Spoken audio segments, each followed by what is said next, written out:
జగిత్యాల జియో కార్యాలయం ఎదుట హనుమాన్ భక్తులు ఆందోళనకు దిగారు. స్వామి మాల వేసుకున్న ప్రవీణ్ ను కలర్ఫుల్ డ్రెస్, షూస్ వేసుకోవాలని జియో ఆఫీస్ మేనేజర్ ఆదేశించాడు.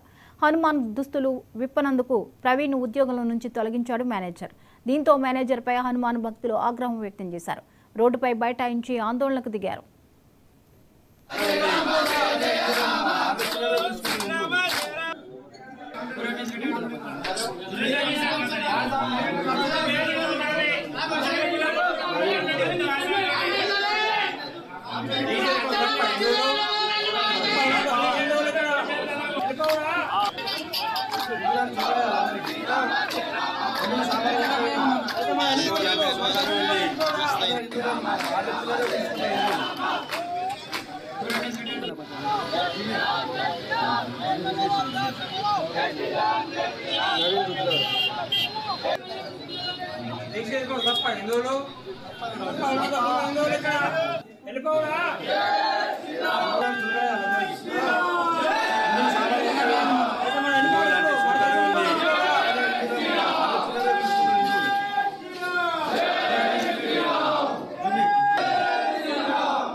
జగిత్యాల జియో కార్యాలయం ఎదుట హనుమాన్ భక్తులు ఆందోళనకు దిగారు.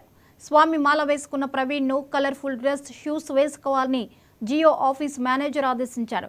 హనుమాన్ దుస్తులు విప్పనందుకు ప్రవీణ్ ను ఉద్యోగంలో నుంచి తొలగించాడు మేనేజర్. దీంతో మేనేజర్ పై హనుమాన్ భక్తులు ఆగ్రహం వ్యక్తం చేశారు. రోడ్డుపై బైఠాయించి ఆందోళనకు దిగారు.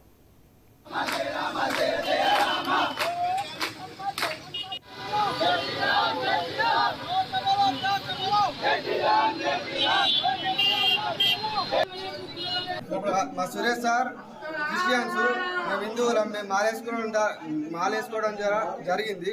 అయితే రోడ్గా బిహేవ్ చేసుడు, అరైతురై కొట్టుడు, షూ లేకుంటే జాబుకు రాకు అని చెప్పుడు, ఇట్లా చాలా జరిగాయి. భిక్షకు పోతే అర్ధగంట టైం ఇచ్చుడు, ఇలాంటివి చాలా జరిగాయి. నా బండిని నన్ను గుంజుకున్నాడు. గుంజుకొని షూ వేసుకొని వస్తేనే బండి ఇస్తానని చెప్పిండు. తన్మేడి చేసిండు నన్ను. వాళ్ళు వేసుకుంటే తప్ప అవుతున్నట్టుంది. ప్రతి కాడ ఇది మొన్న అట్లనే స్టూడెంట్ జరిగింది. ఇవ్వాలనేమో ఇక్కడ జియో ఆఫీస్ లో ఈ స్వామి జాబ్ చేస్తున్నాడు. హిందూ అయి మాల వేసుకున్నందుకు ఇచ్చేసి అనే స్వామి ఇందులో మేనేజర్ అట. స్వామిని తిట్టుడు, ఇష్టం వచ్చినట్టు పిలుచుడు, హాఫ్ అన్ అవరే భిక్షకు టైం ఇచ్చుడు, ప్రతిసారి వేసుకున్న పంచి ప్రతి నిమిషానికి టార్చర్ చేస్తుండు స్వామిని. నిన్న ఇవాళ ఏం జరిగిందంటే స్వామి షూస్ వేసుకొని రావాలట కంపల్సరీ, లేకపోతే లేదని చెప్పి వాచ్మెన్ తోని బయటికి వెళ్ళగొట్టి బండిక్కున్నాడు. జాబ్లకి తీసేయడం కూడా జరిగింది. మరి హిందువులుగా ఉండి మరి మాల వేసుకోవడమే తప్ప. దీన్ని మేము బాగా ఖండిస్తున్నాం. వెంటనే అతనిని కూడా జాబ్లకి తీసేయాలి, లేదా జగిత్యాలలో జియో అనే ఆఫీసే ఉండకూడదు. మా సురేష్ సార్ క్రిస్టియన్స్, మేము హిందువులం. మేము